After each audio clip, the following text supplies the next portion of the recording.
The video was already going viral before Gerald Washington even knew it existed.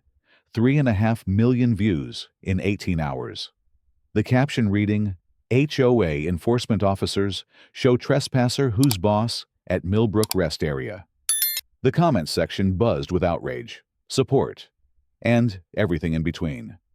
But Gerald wouldn't see any of it until much later, when the damage was already done and the wheels of justice had begun their inevitable turn. It had started as such an ordinary Tuesday morning. Gerald had been driving for 3 hours straight, his black Honda Accord eating up the miles of Interstate 75 as he made his way back from his daughter's college graduation in Atlanta. The judicial conference had run longer than expected, and now he faced another 4 hours to reach his home in Tallahassee. His lower back ached from the drive, and his coffee had grown cold in the cup holder an hour ago. The Millbrook Rest Area appeared like an oasis, its green highway signs promising restrooms, picnic tables, and, most importantly, a small convenience store with fresh coffee. Gerald pulled into the parking area, noting the well-maintained landscaping and the spotless facilities. This was clearly one of those upscale rest stops in an affluent area, where the local homeowners association had taken it upon themselves to monitor and maintain the public space. He stretched as he got out of his car, working the kinks from his spine. The April sun felt warm on his face, and for a moment he simply stood there, appreciating the break from the road.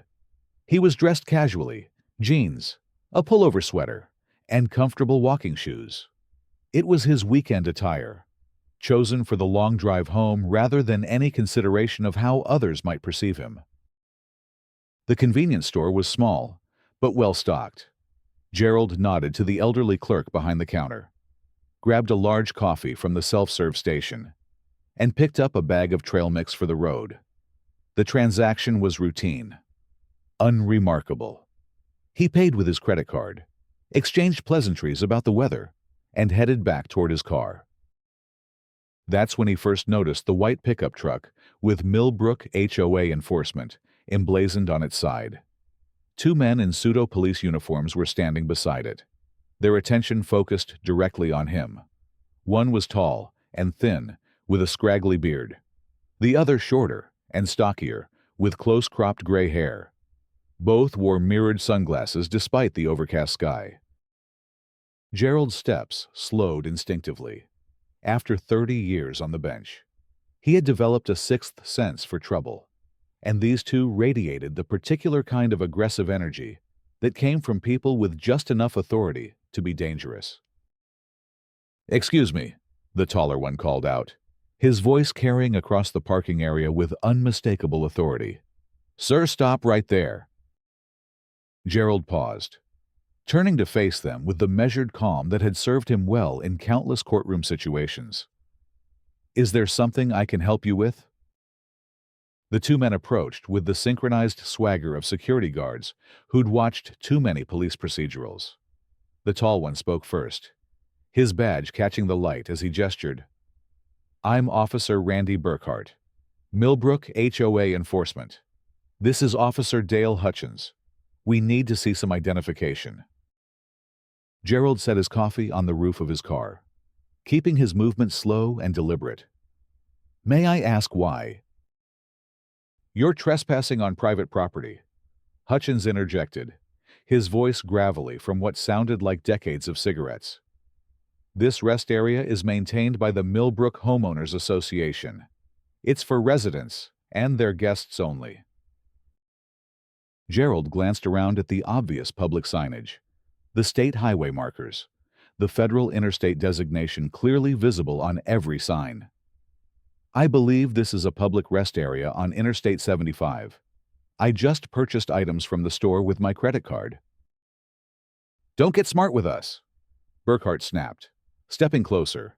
"We know who belongs here and who doesn't. You need to show us ID and explain what you're really doing here." The word "really" hung in the air like a challenge. Gerald understood its implication perfectly. In his years on the bench, he had seen this dynamic play out countless times. The assumption that a black man in a nice area must be up to something. The presumption of guilt that preceded any investigation. "I'm traveling through on Interstate 75, Gerald said evenly. "I stopped for coffee and to stretch my legs, as thousands of people do here every day." But Hutchins was already shaking his head, pulling out his phone. "Randy, start recording. We got ourselves a suspicious individual who's refusing to cooperate with a lawful investigation." Gerald watched the phone come up, its camera lens focusing on his face. The red recording light blinked steadily, and he knew that whatever happened next would be captured for posterity. "I haven't refused anything. I simply asked why you need my identification at a public rest stop." "Because we're telling you to show it."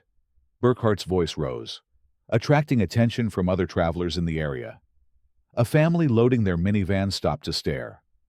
An elderly couple walking their dog paused on the sidewalk. "You're on HOA property, and we have the right to verify the identity of anyone who doesn't belong here." The circular logic was maddening, but Gerald recognized the futility of arguing legal principles with men who had no interest in understanding them. Still, his judicial training compelled him to try reason one more time. "This is clearly marked as a public facility. The Interstate Commerce Clause ensures that travelers have access to these services.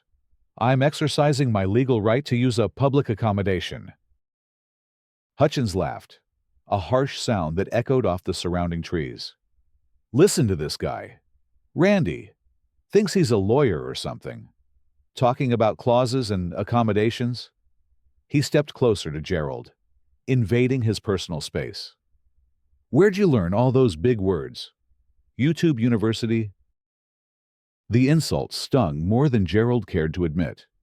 Here he stood, a man who had dedicated his life to the law, who had earned his JD from Harvard Law School, and spent 3 decades interpreting the Constitution, being mocked by security guards who probably hadn't read the document they were sworn to protect. "I'd like to speak to your supervisor," Gerald said, maintaining his composure despite the growing frustration. "We don't answer to anybody but the HOA board," Burkhart replied, his chest puffing with false authority. "And they pay us to keep undesirables away from this community. So either show us your ID right now, or we're going to detain you for trespassing." The word undesirables hit Gerald like a physical blow. It was 2024, and yet here he stood, being treated like it was 1954. The family by the minivan was openly staring now, their children pressed against the windows to watch the confrontation. The elderly couple had pulled out their own phone, adding a second camera to the scene. Gerald reached slowly for his wallet, his movements deliberately visible to the cameras. "I'll show you my identification, but I want it clearly understood that I'm doing so under protest. This is harassment, and it's being done because of my race." "Oh, here we go." Hutchins practically crowed, turning to address the camera directly. "Everyone see this. The race card comes out the moment someone asks him to follow simple rules. This is what we deal with every day. Folks, people who think the law doesn't apply to them." Gerald handed over his driver's license, noting how both men examined it with exaggerated scrutiny. Burkhart held it up to the light, as if checking for forgeries, while Hutchins made a show of comparing the photo to Gerald's face. "Gerald Washington," Burkhart read aloud for the camera. "Claims to live in Tallahassee. That's a long way from here. Mr. Washington, what brings you to our neighborhood?" The possessive pronoun grated against Gerald's sense of justice. "Our neighborhood," as if a public rest area could belong to anyone other than the taxpayers who funded it. "As I explained, I'm traveling on Interstate 75. I stopped for coffee." "Just for coffee?" Hutchins pressed. "Nothing else? You weren't maybe checking out houses in the area, looking for opportunities?" The implication was clear and ugly. Gerald felt his composure slipping for the first time. Opportunities for what? Exactly. You tell us, Burkhart said with a smirk. Seems awfully convenient. A guy from Tallahassee just happening to stop at one of the nicest rest areas in the state. Maybe you heard about our community from someone. Maybe you're here to scout the area. Gerald stared at the two men, amazed by their brazenness. They were essentially accusing him of being a criminal based on nothing more than his presence in their vicinity. Scout the area for what purpose? Break-ins have been up lately, Hutchins said, his tone suggesting he'd found the perfect justification. Someone's been casing the neighborhood, looking for empty houses. We had 3 burglaries last month alone. And you think I'm responsible for those crimes because I stopped for coffee? We think you fit the description we got from witnesses. Burkhart lied smoothly. Black male, medium height, driving a dark sedan. That's you in a nutshell. Gerald almost laughed at the absurdity. A description so generic it could apply to millions of men, used to justify harassment based solely on race. That description could fit half the men in America. Not in this neighborhood, Hutchins said. And there it was. The truth laid bare without shame or pretense. This wasn't about burglaries or trespassing, or any legitimate law enforcement concern. This was about a black man existing in a space where they felt he didn't belong. Gerald looked around at the gathering crowd. More people had stopped to watch, their phones out, their faces showing a mixture of curiosity and discomfort. He could see the moment crystallizing, becoming one of those viral videos that would spark 1,000 debates about race and privilege and justice in America. I'm going to leave now, Gerald said quietly. I've shown you my identification as requested. I've explained my legitimate reason for being here. I have committed no crime. You're not going anywhere until we say so, Burkhart declared, moving to block Gerald's path to his car. We need to run your license, check for warrants, make sure you are who you say you are. You have no legal authority to detain me, Gerald replied, his voice carrying the authority of decades on the bench. You're not sworn law enforcement officers. You're private security guards with no more power than any other citizen. That hit a nerve. Burkhart's face reddened beneath his aviator sunglasses. We are authorized by the state of Georgia to enforce property law, he said, his voice rising. We have arrest powers within this jurisdiction. Gerald doubted that claim strongly, but he also knew that being right in principle didn't protect him from being wrong in practice. These men had handcuffs on their belts and the confidence of people who had never been held accountable for their actions. Then call the real police, Gerald suggested. Let them sort this out.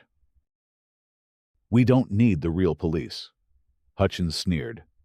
We can handle trespassers ourselves. Matter of fact, that's exactly what we're going to do. He reached for the handcuffs on his belt, and Gerald felt the situation spiraling beyond all reason. A simple stop for coffee was becoming a nightmare of false imprisonment and racial profiling, all being recorded for the entertainment of social media. This is illegal detention, Gerald said, raising his voice for the first time. I demand you contact the sheriff's department immediately. You demand, Burkhart laughed. You're in no position to demand anything. Pal, turn around and put your hands behind your back. Gerald looked at the crowd of onlookers, at the cameras recording every moment, at the two men who held his immediate future in their incompetent hands. He thought about his daughter, who had just graduated summa cum laude from law school, and how she would feel watching her father being arrested for the crime of existing while black. He thought about the countless defendants who had stood before his bench, many of them young black men caught in similar webs of institutional bias and selective enforcement. How many times had he wondered if they were truly guilty, or simply guilty of being in the wrong place with the wrong skin color. "I will not resist," Gerald said clearly, addressing the cameras as much as his captors. "But I want the record to show that this is an unlawful arrest based solely on racial profiling. I have committed no crime other than stopping for coffee while black." The handcuffs clicked around his wrists with a sound that seemed to echo across the parking area. Burkhart tightened them more than necessary, and Gerald winced as the metal bit into his skin. He had sentenced men for assault with less provocation than this. "Gerald Washington," Hutchins announced to the camera, reading from the driver's license like a prosecutor delivering an indictment. "You're under citizen's arrest for criminal trespassing, loitering, and failure to obey a lawful order." Gerald said nothing as they led him to their pickup truck. The crowd of onlookers had grown larger, and several people were openly filming the spectacle. He caught fragments of their conversations as he passed. "This is crazy. He was just getting coffee. Someone should call the real cops. This is going to be all over the news." They put him in the back of the truck, which had been modified with a cage-like barrier between the front and rear seats. The metal was hot from the sun, and the vinyl seats cracked and uncomfortable. Gerald sat in silence as Burkhart drove, and Hutchins continued filming, providing commentary like a nature documentary narrator describing a captured animal. "This is how we handle troublemakers in Millbrook," Hutchins told the camera. "Quick, professional. By the book, no drama, no problems. Just good old-fashioned law and order." Gerald stared out the window as they drove through the Millbrook community. It was undeniably beautiful.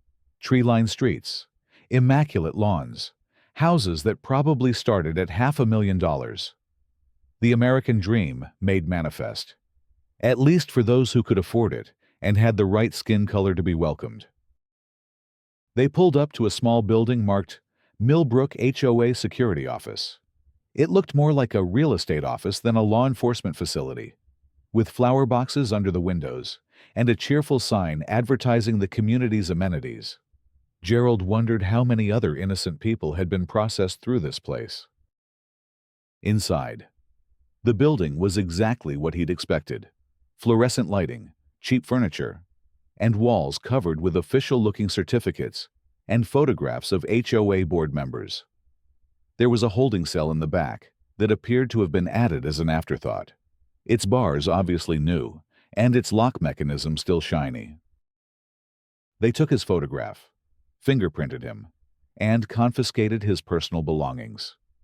The whole process was conducted with exaggerated professionalism, as if they were seasoned detectives booking a dangerous criminal rather than rent-a-cops harassing a coffee customer. "How long are you planning to hold me?" Gerald asked as they locked him in the cell. "Until tomorrow morning," Burkhart replied. "You'll see the magistrate first thing. Get your bond set. Probably be out by noon." "What magistrate?" "Judge Washington handles all our cases," Hutchins said with obvious pride. "Real tough on crime. That one. Doesn't take any nonsense from people who think they can just do whatever they want." Gerald felt a cold shock run through his system. Judge Washington.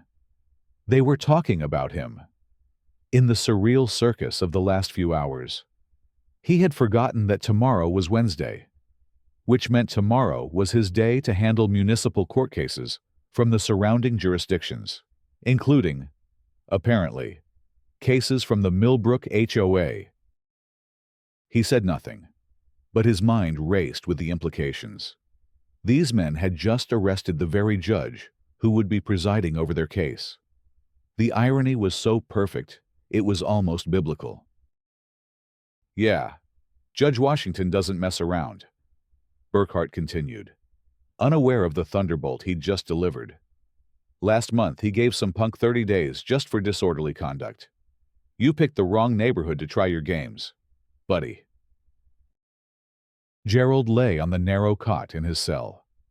staring at the ceiling and processing the cosmic joke his life had become. In a few hours, he would put on his black robes and ascend to the bench, where he would look down at these same two men who had humiliated him. The question was, what would he do with that power? His judicial training demanded impartiality, the blind justice that was supposed to be the foundation of the American legal system.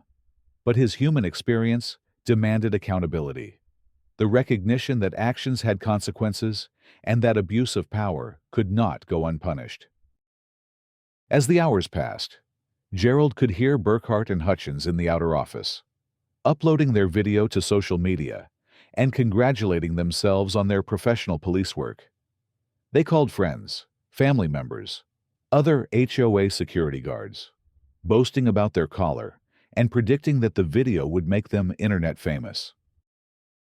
300,000 views already, Hutchins exclaimed around midnight. Randy, we're going viral.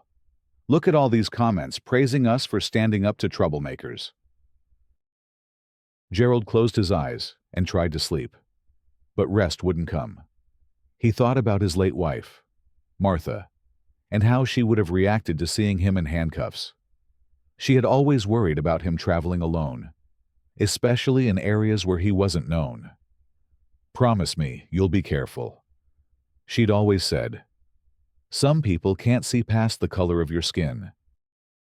He thought about his daughter, Angela, who was probably asleep in her apartment near Emory University, dreaming about her new job at the public defender's office. She wanted to fight for justice, to defend the innocent, and hold the system accountable. What would she think when she saw her father's arrest video trending on social media? Most of all, he thought about the thousands of defendants who had stood before his bench over the years. How many of them had been truly guilty? How many had been victims of the same systemic bias that had landed him in this cell? The questions haunted him through the long night. Dawn came gray and overcast, matching Gerald's mood as he heard Burkhart and Hutchins preparing for the day shift change. They would transport him to the courthouse shortly, where he would face the magistrate, himself, in what would surely be the most surreal court proceeding in Georgia legal history. "Rise and shine, trespasser," Hutchins called out as he unlocked the cell. "Time to face the music. Hope you've got a good lawyer, because Judge Washington doesn't give out free passes." Gerald stood and stretched, working the kinks out of his back from the uncomfortable cot. "Actually, I'd like to represent myself." "Your funeral," Burkhart laughed. "Though I suppose it'll save you money when you lose." They handcuffed him again and led him to their truck for the short drive to the courthouse. Gerald knew the building well.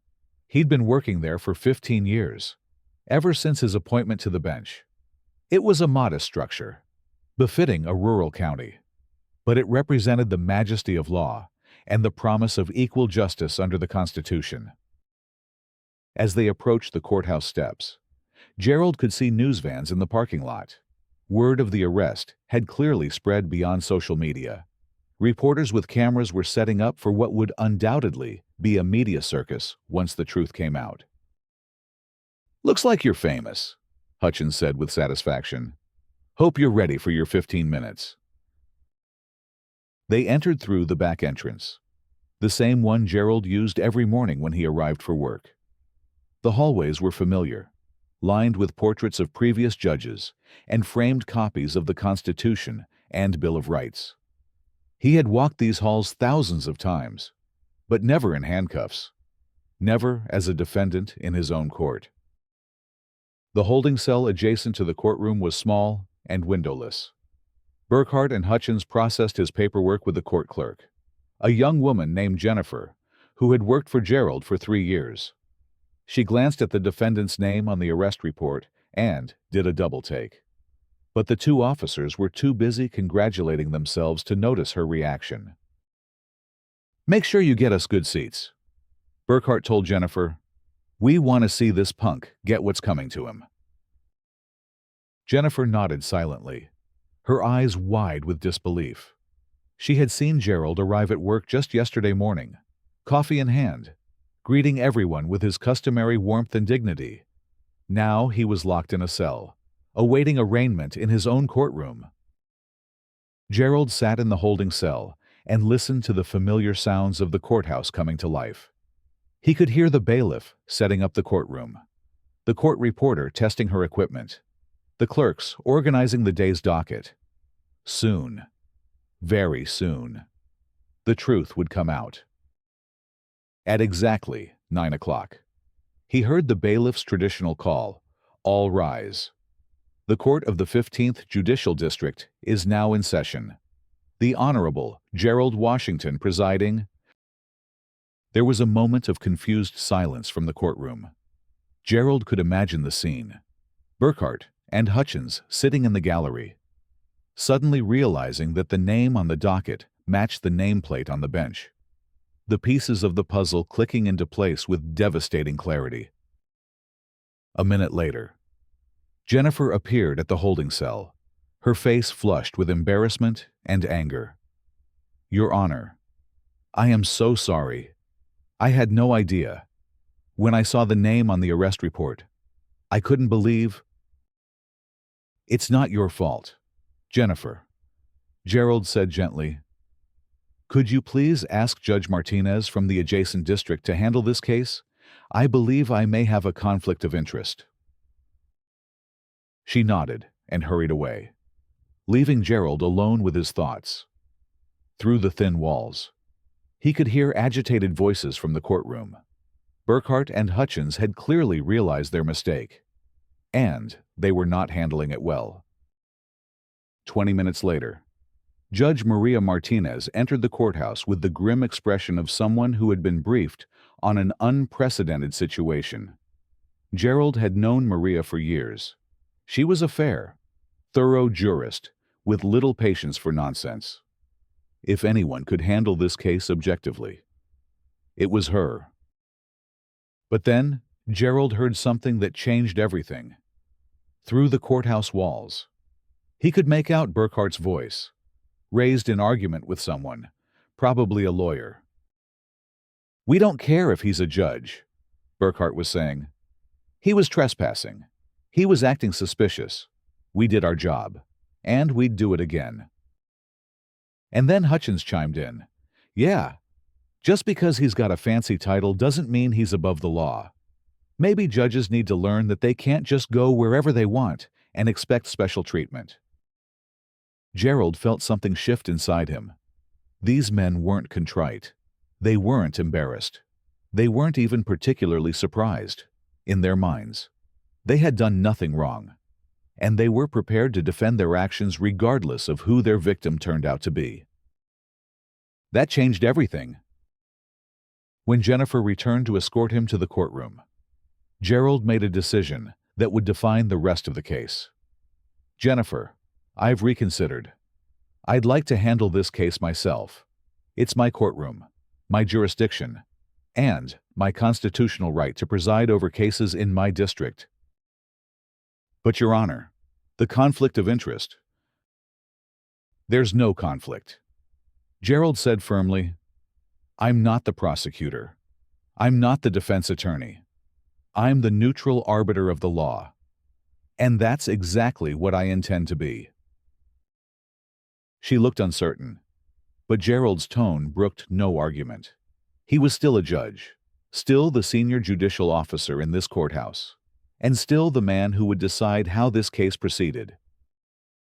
Gerald changed into his judicial robes in the small chamber adjacent to the courtroom. The black fabric felt heavier than usual, weighted with the gravity of what was about to happen. He looked at himself in the mirror, the same face that had been handcuffed and humiliated 12 hours earlier, now framed by the collar and dignity of judicial office. When he entered the courtroom, the silence was absolute. Burkhart and Hutchins sat in the front row of the gallery, their faces pale with the realization of their catastrophic error. Local media representatives filled the remaining seats, their cameras focused on what was clearly going to be an historic moment. Gerald took his place on the bench and surveyed his courtroom with the same calm authority he had always possessed. Ladies and gentlemen, we are here today for the arraignment of Gerald Washington on charges filed by Officers Burkhart and Hutchins of the Millbrook HOA. Mr. Washington, how do you plead to the charges of criminal trespassing, loitering, and failure to obey a lawful order?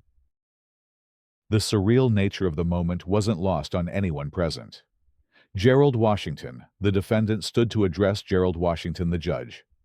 Your Honor, I plead not guilty to all charges. Very well. The record will reflect a plea of not guilty. Now, before we proceed with setting bond and scheduling future hearings, I believe the court needs to address some preliminary matters. Gerald's voice carried the full weight of judicial authority as he continued. It has come to the court's attention that the arresting officers may have engaged in conduct that violates not only state law, but also federal civil rights statutes. The court has reviewed the arrest video, which has been submitted as evidence, and finds substantial grounds for concern. Burkhart started to stand, but his lawyer, a harried-looking public defender who clearly wished he was anywhere else, pulled him back down. The video evidence shows a clear pattern of racial profiling, unlawful detention, and abuse of authority. Gerald continued. The defendant was targeted solely because of his race, harassed without probable cause, and arrested for exercising his constitutional right to use a public accommodation. He turned his attention directly to Burkhart and Hutchins. Officers, you will stand and approach the bench. They stood reluctantly, their earlier bravado evaporated in the face of judicial authority. At the bench, Gerald's voice was quiet, but deadly serious.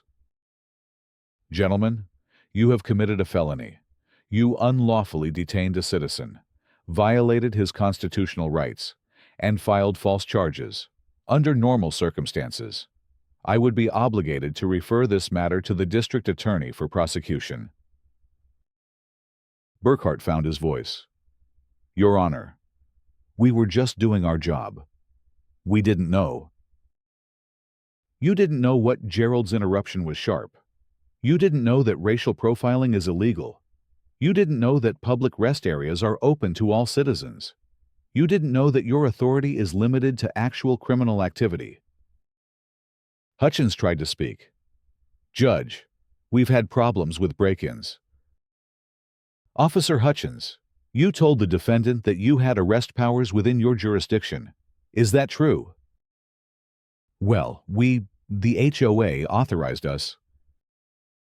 The HOA has no authority to grant arrest powers. You are private security guards with no more legal authority than any other citizen. Your detention of Mr. Washington constituted kidnapping under Georgia state law. The courtroom was dead silent, except for the quiet clicking of news cameras.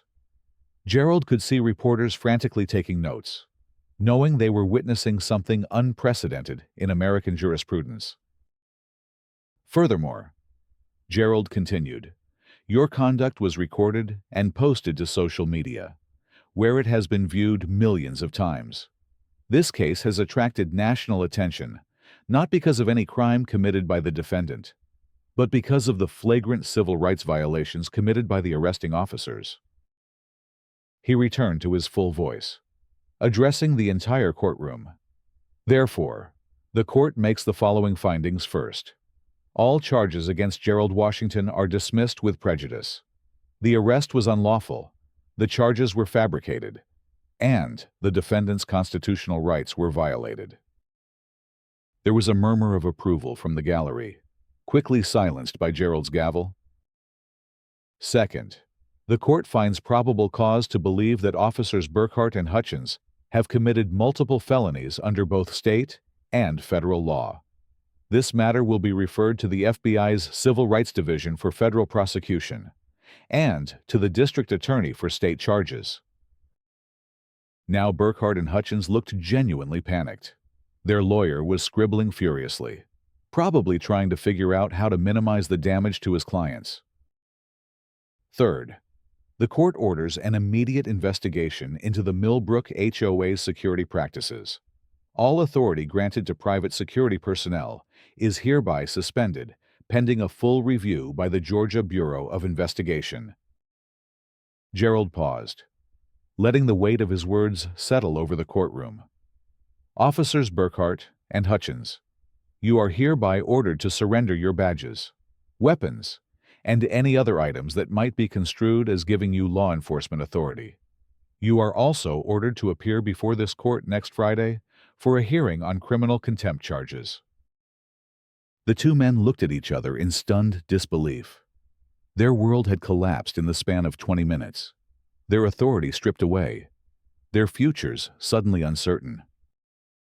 Finally, Gerald said, his voice carrying a note of personal satisfaction.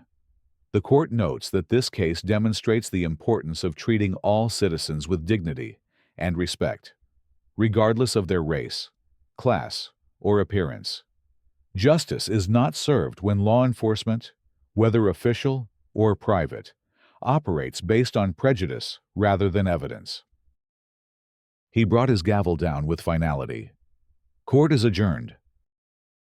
The courtroom erupted in chaos as reporters rushed to file their stories, and Burkhart and Hutchins were led away by actual law enforcement officers. Gerald retreated to his chambers, finally allowing himself a moment to process what had just happened. His phone was buzzing with messages from his daughter, from colleagues, from news organizations requesting interviews. The video of his arrest was still trending on social media, but now it was accompanied by footage of the court hearing and his methodical dismantling of the case against him. Angela called first, her voice shaking with emotion. "Dad, I just saw the news. Are you okay? I can't believe what they did to you." "I'm fine, sweetheart. More than fine. Actually, I think something important happened here today. The whole country is talking about it. People are calling it the most incredible example of instant justice they've ever seen." Gerald smiled for the first time in 24 hours. Justice delayed is justice denied. But sometimes, just sometimes, justice is simply poetic. Over the following weeks, the case became a sensation. The arrest video, combined with footage from the court hearing, was viewed over 50 million times across various platforms. Legal scholars debated the ethics of Gerald presiding over his own case, but most concluded that his handling of the matter was not only appropriate, but necessary. Burkhart and Hutchins were indeed prosecuted on both state and federal charges. They pled guilty to civil rights violations and unlawful detention, receiving sentences of 18 months in federal prison. The Millbrook HOA was forced to pay a substantial settlement to Gerald and implement comprehensive civil rights training for all security personnel. More importantly, the case sparked a national conversation about racial profiling, private security overreach, and the need for accountability in law enforcement at all levels. Gerald was invited to speak at law schools, civil rights conferences, and judicial training seminars across the country. But perhaps the most satisfying outcome came 6 months later, when Gerald received a letter from a young black law student at Emory University. The student wrote that seeing Gerald's calm dignity in the face of injustice, and his methodical pursuit of accountability through the legal system, had inspired him to pursue a career in civil rights law. "You showed me that the system can work," the letter read, "but only when good people demand that it work correctly. Thank you for not letting them get away with it." Gerald kept that letter on his desk, next to a photo of his late wife and his daughter's law school graduation picture. It reminded him that justice isn't just about punishing wrongdoing. It's about inspiring others to expect better, to demand better, and to work toward a society where everyone is treated with dignity, regardless of the color of their skin. The Millbrook Rest Area still operates as a public facility, now with clear signage indicating that it welcomes all travelers. The HOA's security office has been disbanded, and the community has implemented new policies emphasizing hospitality and inclusion rather than exclusion and suspicion. Gerald still stops there occasionally when he's traveling Interstate 75. He usually buys coffee from the same convenience store, though now the elderly clerk recognizes him and always refuses to let him pay. "Your money's no good here, Your Honor," the man always says with a smile. "Coffee's on the house for as long as I'm working here." Sometimes, Gerald sits at one of the picnic tables, watching the steady stream of travelers from all walks of life.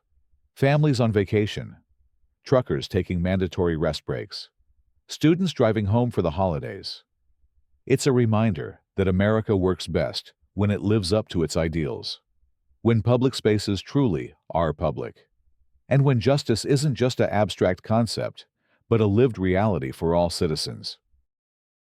The case of Burkhart and Hutchins versus Washington became required reading in many law school curricula, not just for its unusual circumstances, but for the way it demonstrated how individual actions can reverberate through the justice system and society at large. Gerald's handling of the case is still cited as an example of judicial restraint and the proper use of judicial authority. But for Gerald, the real victory wasn't in the courtroom or the media coverage or the policy changes that followed. It was in the knowledge that he had faced injustice and responded not with anger or revenge, but with the steady application of law and principle. He had proven that the system could work, even when it was tested in the most personal and challenging way possible. As he often tells the law students who seek his advice, the law is only as strong as the people who enforce it and the citizens who demand it be enforced fairly. Justice isn't automatic. It requires constant vigilance and the courage to act when we see it being denied. The story of that morning at the Millbrook Rest Area became more than just a viral video or a legal curiosity. It became a reminder that in America, no one is above the law, not even those who abuse their authority in the name of law and order.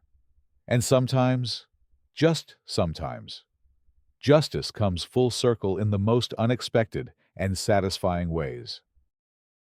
Gerald Washington still serves on the bench, still believes in the power of the law to create a more just society, and still stops for coffee whenever he needs it, wherever he needs it. Because in America, that should never be too much to ask.